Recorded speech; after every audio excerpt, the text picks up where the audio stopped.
listening to Convenience Matters, brought to you by NACS. We'll talk about what we see at stores and what the future may hold for our industry. Convenience is constantly being reinvented by the 150,000 convenience stores in this country, plus another 1.5 million around the world. We want to look at emerging trends and see how you can find ideas, whether it's in your market or in markets around the country or around the world. Joining us today are Roy Strasburger, he's CEO of StrasGlobal and co-founder of the Vision Group Network, and Barbara Stoyko, who is Senior Vice President of Shell Mobility Americas. Thank you both for joining us today. Thank you for having us back on the program, Jeff. So Roy, start out with you. This relates to a Vision Group Network finding. You really recently had a roundtable where you talked about some of these ideas. But before we talk about this specific roundtable, can you take us a step back and talk about why you created this group and what does it do? Would love to. And really am very happy and pleased that Barbara's joining us today, because that's a great honor to have her on this call with us. The Vision Group Network started back during the pandemic in 2020. We needed to find a virtual way of getting together with people to find out what was going on, share best practices, and to get a better overview of what was happening to the industry and to the country as a whole, to be frank. My co-founders, who are Eva Strasburger and Myra Kressner, put a group together. We did this for a couple of years, and we got a lot of really good feedback about the sharing of information. So in 2022, we created what we are now calling the Convenience Leaders Vision Group.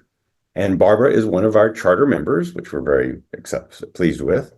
And the mission of the Vision Group Network is sharing today to shape tomorrow. And so what we try to do is gather information on relevant topics that affect our industry, affect business, and have industry leaders talk about it, and then share that information with the public in general. So we have quarterly meetings with various groups, which I'll describe in a moment.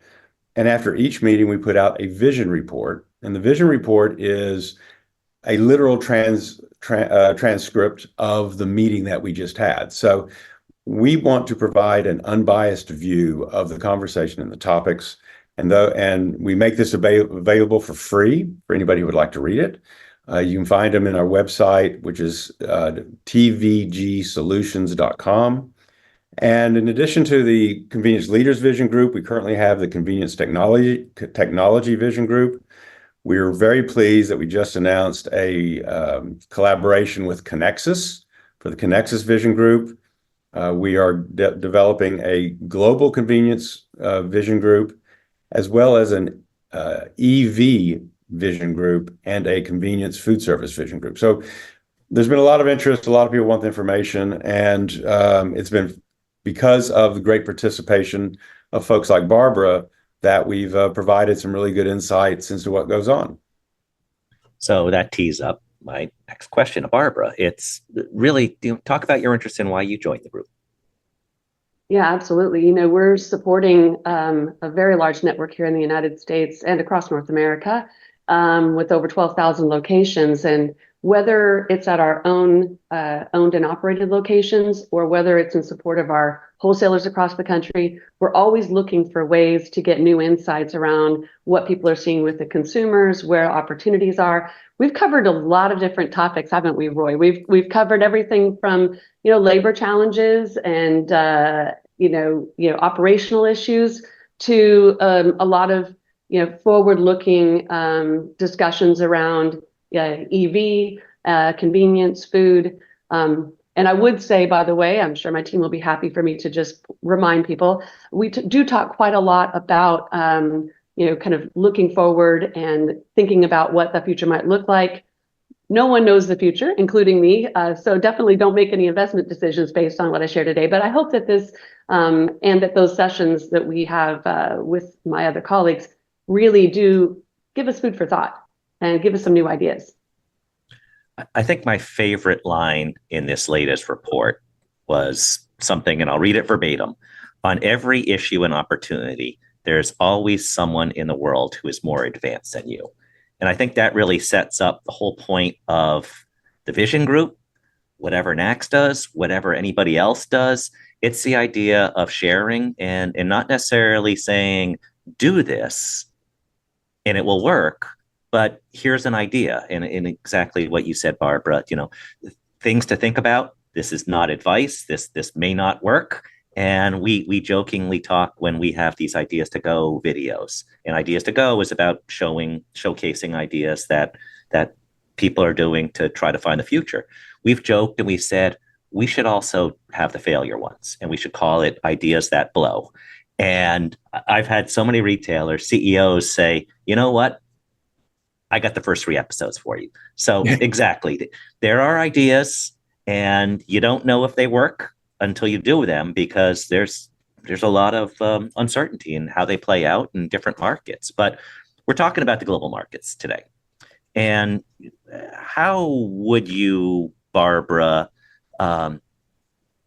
define broadly different markets around the country in terms of which ones are advanced in this area or this area, and how might that guide in how you or the broader group think about things? Yes, I mean, that has been a huge advantage, I think, being part of a global organization in Shell, because as we travel around, which we do on a quarterly basis, to visit different markets and meet with the teams and go visit sites, always go visit sites at every location, you do learn a lot about things that you can take back and things that are actually not the same in different markets. I would say in Asia, there's a little bit less convenience development in that market, right? So they're looking to what we're doing here in the United States and in Europe to say, how can they take some of those best practices? Obviously, when you visit China, you see what EV of the future could look like in such a big way. I recently went to Shenzhen and saw our largest location, which has over 250 chargers, and it was pretty much full while I was there. So that tells you something about what the future could look like in the United States down the road. We've done a lot of work, obviously, in Europe with our Shell Cafe and thinking about what that coffee consumer is looking for. And some of those things really translate well back to what we can do here in the United States, and some need to be adapted as we think about applying it. For instance, we've used a lot of the different formats and a lot of the great look and feel that we've developed there, but are providing a little bit different offer that we know is probably more in tune with our local customer. So did you say that there's a site in China that has 250 chargers? Yes. That's kind of like the Buc-ee's of EVs Right. of China. That's a massive facility. Yeah, it just shows you what's possible and what the consumer may want in the future. We actually did work maybe 3 years ago or so. We did what we called EV carpool karaoke. And we actually spent time in a couple different markets in Europe and rode around with EV consumers and talked to them about what they like, what they don't like, how they make their buying decisions, what frustrates them the most, what the customer friction points are. And, that actually really informed a lot of the things that I have been trying to implement as we've moved into the EV journey here in the United States. For instance, the number of chargers that sort of makes, a good number at a minimum in order to be a compelling offer, what kind of speeds they like, what kind of consumer types you get relative to, our normal fueling on the go consumer. So Roy, we've already talked about one of the 4 takeaways, which is you can't talk about EVs without infrastructure, payment, and ROI challenges. So we'll take them in this order. And can you just set up, Barbara gave a good overview of what Shell is doing, and now I need to go check out the Buc-ee's of China with EVs. But there's a lot of challenges with how retailers look at EV charging. When you're not sure if your market is ready for it, you're not sure if your customer is ready for it, you're not sure if the first generation equipment is suitable. So what are some of the big conversations that retailers need to think about that came out of the discussion in your group? Well, EVs was one of the things that we've talked about with the Convenience Leaders Vision Group, as well as the Convision Technology Vision Group. And before I get into that, I just want to emphasize and back up what Barbara was saying and give a shout out to the NACS International meetings that are held every year. There's one done in Asia and one done in Europe. Eve and I and Myra just recently attended the one in Barcelona over the summer. And that is a great way to see how other people are doing business and what the other opportunities are. And that's a great program that NACS has been doing in some form or fashion for the last 20, 25 years.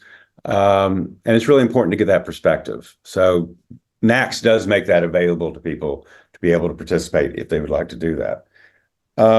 In regards to the EV side of it, I think in our discussions, the first thing that a retailer, especially a small retailer, needs to talk about is whether their location is a good EV charging location.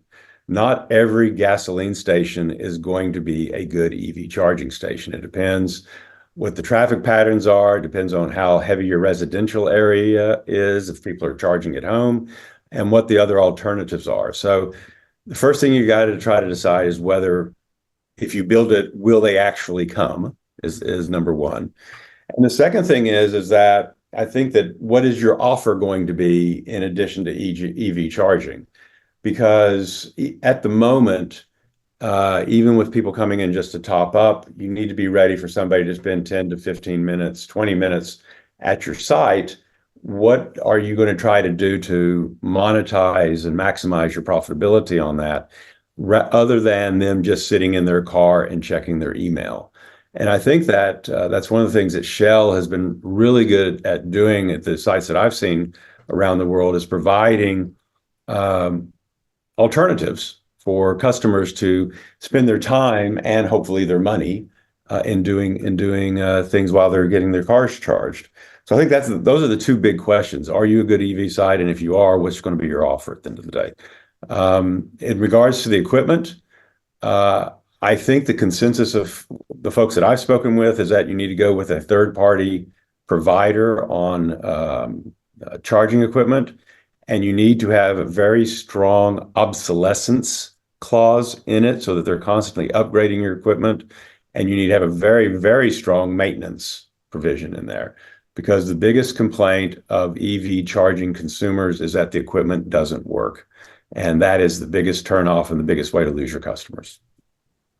Barbara, anything to add related to EVs in terms of how people may want to think about setting up with EVs, and any of the thought process that you went through, whether domestically or internationally?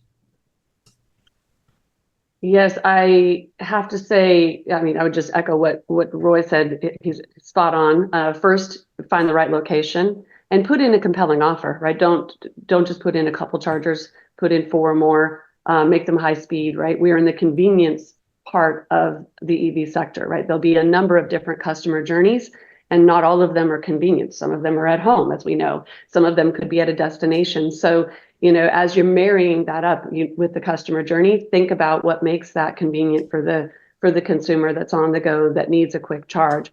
We actually use a completely different modeling tool to identify good EV locations, totally different than how we would do that for fueling, around some of the different data and customer sectors.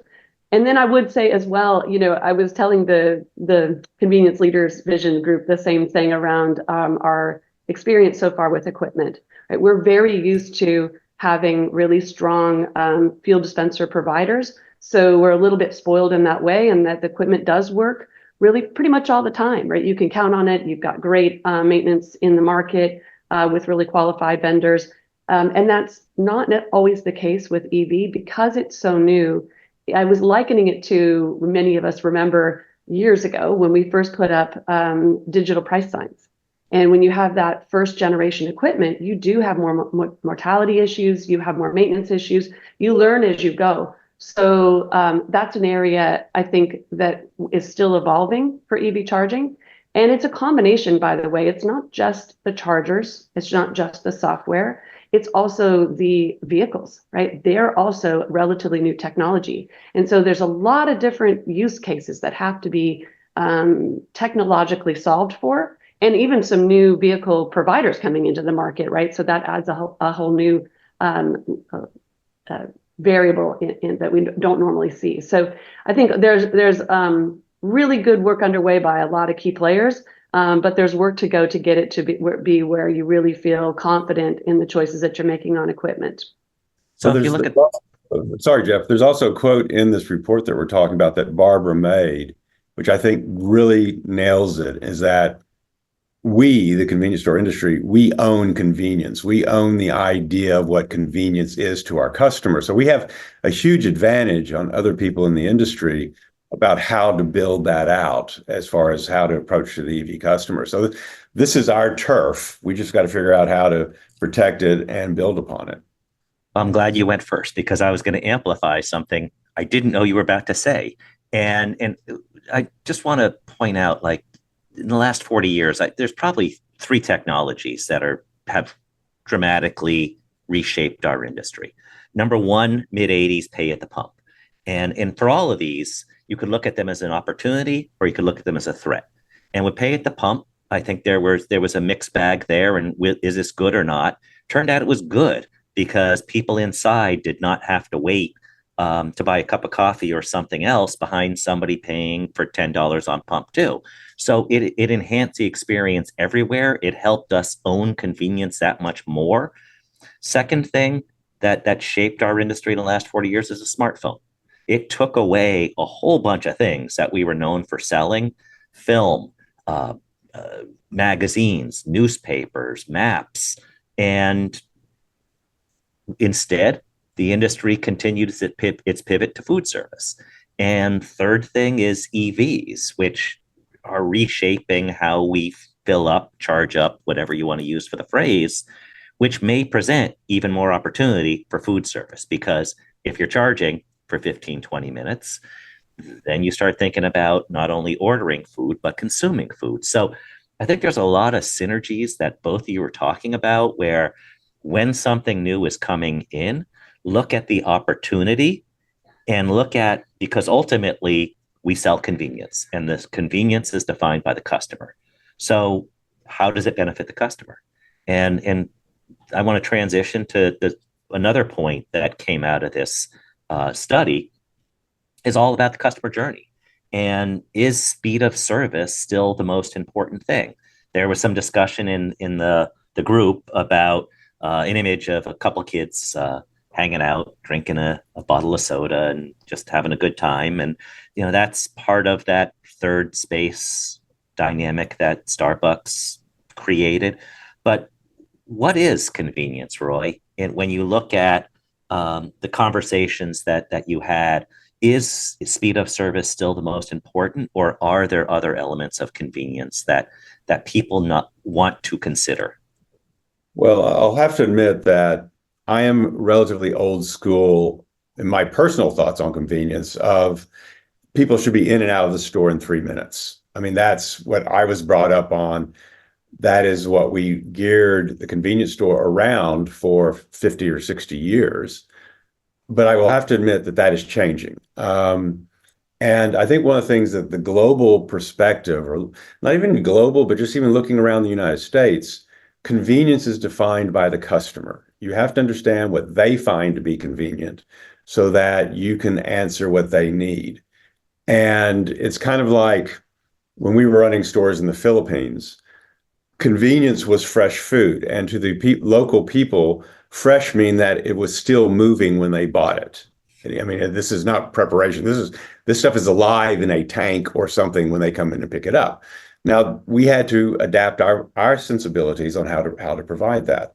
During our meeting, which this vision report is about, YPF, the big national petroleum company out of Argentina, was talking about creating their mega convenience store, which includes workstations for people to come in and basically do their remote working from. And just the idea of somebody coming in and taking up a parking spot and staying there for an hour or two kind of makes my skin crawl. But that's what people are looking for. And so therefore, you have to figure out how to monetize that, how to regulate that. And I think that Barbara was kind of along the same lines as what I was thinking about when that happened. But it all comes back down to what is it that the customer wants. And I want going back once again to what Shell's doing globally. I think they're doing a fabulous job of creating that space or that environment for the consumer. Barbara, I mean, you guys have done some great job in providing alternatives for customers. I mean, you want to talk a little bit about it? Sure. I mean, I think we have tried a number of different formats. We have convenience locations without gas, obviously. We also have Shell cafes in a mall. I visited one in Hungary a bit ago. So we've tried different things, and I think you're absolutely right. It's about what the customer journey is, and even within a given market, any market, right? You're going to have certain sites that have a potential for dwell because of their location and what that customer's journey is, and then you're going to have many, I think, that still are more along the lines of 3 minutes in and out, right? If they're really an on-the-go location, commuter type location, right? So I think even within a market, any one market, you're going to have a combination of those things. It's for the same reason those of us that are working to build a really effective food offer know that not every location is a good food location, fresh food location. Some are better with a more traditional set. So I think that the first question is, what does the customer want? The second question is, what alternatives does the customer have in and around the retail industry, not necessarily in the convenience industry, to meet those needs? And therefore, what is your right to win in that space? Are you competitively placed to be able to win with the customer in that space? So that's kind of how we think about it in terms of, what offers we provide where. I want to go back, Barbara, to what Jeff, you're talking. Oh, sorry. Go ahead. Real quick, Roy. Barbara, you were talking about food, and you had a great line in the report, and I'm going to paraphrase this. And it was, if you can't win with coffee, you're not going to win with food. Can you talk about what that means to others that are thinking about a food service program and how to advance it? I think, coffee has always been the thing that you want to lead with in the store. And I think that's been the case for over a decade. I think now consumers have a pretty high expectation of a quality coffee offer. With bean to cup technology and some of the different things that are out there, at almost every location, they can expect to get a really good coffee offer. And we all know that is a really important driver. It's the thing that moves you from just getting the fueling purchase to getting the everyday stop in and grab a cup of coffee and then add to your basket. So that's, always been, I think, an industry staple, and continues to see the game getting upped in terms of what that takes to be in the game. It's the smell and sound of the fresh coffee, too, that says we have other fresh things. Roy, I'm sorry, I interrupted you a second ago.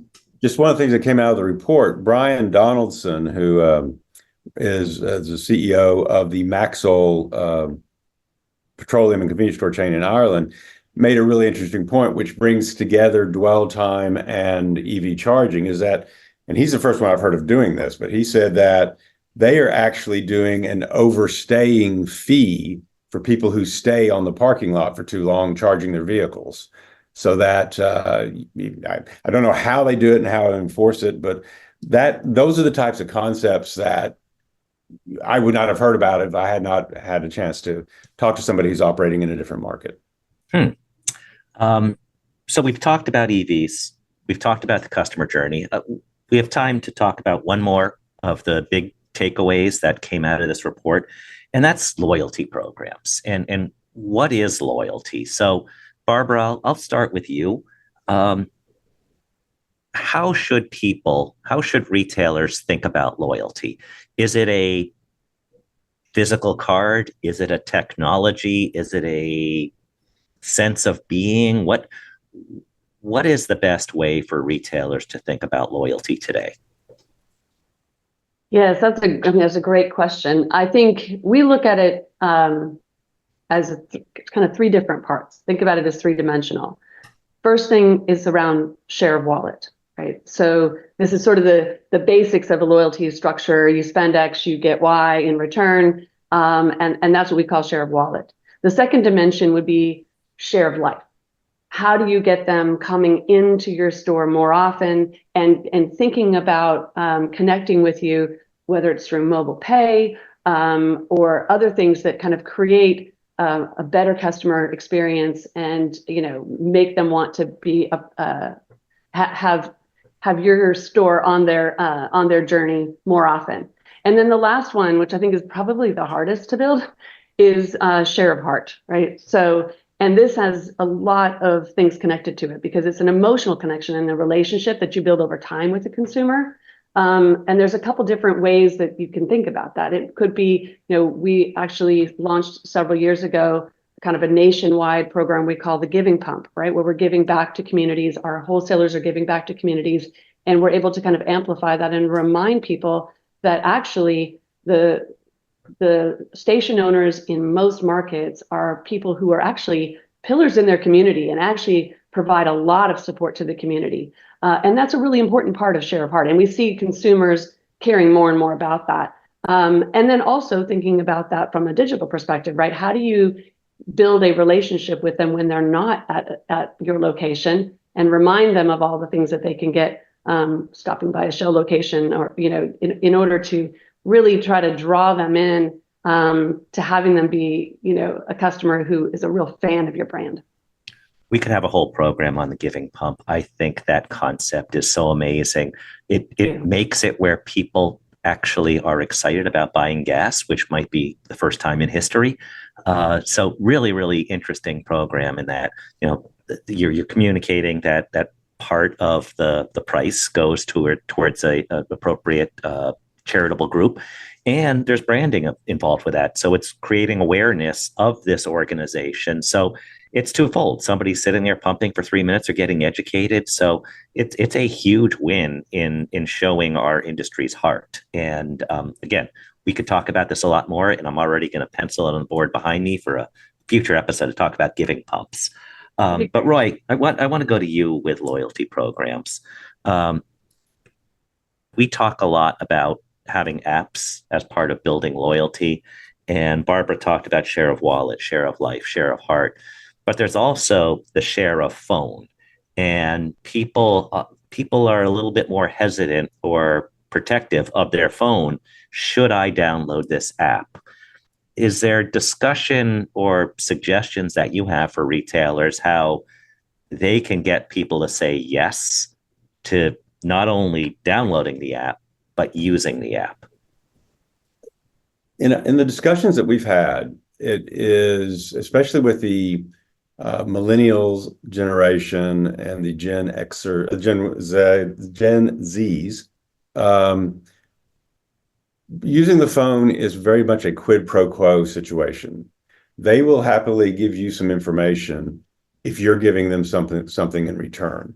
And I think that kind of goes back to what Barbara was just saying, is that for a loyalty program to work, first of all, it has to be an emotional connection. It will not be sustainable if there's not a emotional connection there. And then once you have that set up, then people will provide you with the information and download your app to continue that as you go forward. Now, to do that right, you have to have the right offers, you have to have the right reinforcement, you have to have the right incentives for people to use it. And it's very important that it's pitched in the proper direction and in the proper way. I think that loyalty programs are essential for retailers, not just to cultivate the customer base, but also just for the gathering of the data that you need to be able to effectively market to those individuals. And it was during COVID that we found that where we did not have loyalty programs into place, we could not communicate with our customers as to what we were doing, whether we were open, what we were selling, what the hours were. And so I think that the loyalty program provides a very big benefit to the retailer on both a transactional basis and a marketing basis that they can follow up. So we covered a lot today, and there's an awful lot more to cover in not just this latest report, but every quarterly report and in all these others that you're expanding to. Thank you both for joining us today. And Roy, can you just, for those who are interested in finding the latest report, can you just remind us where we can find it? Absolutely. You can find the whole Vision Group Network library of vision reports at TVG Solutions, the Vision Group Solutions.com. They're free. Just download them, pass them around. The whole idea is to share information, and that a rising tide lifts all boats in the industry. So we want everybody to be better retailers, so the industry is a better industry. So Jeff, thank you for giving us some time today. That's our job, make the industry better. And thank you for joining us today. And thank you all for listening to Convenience Matters. Convenience Matters is brought to you by NACS and produced in partnership with Human Factor. For more information, visit convenience.org.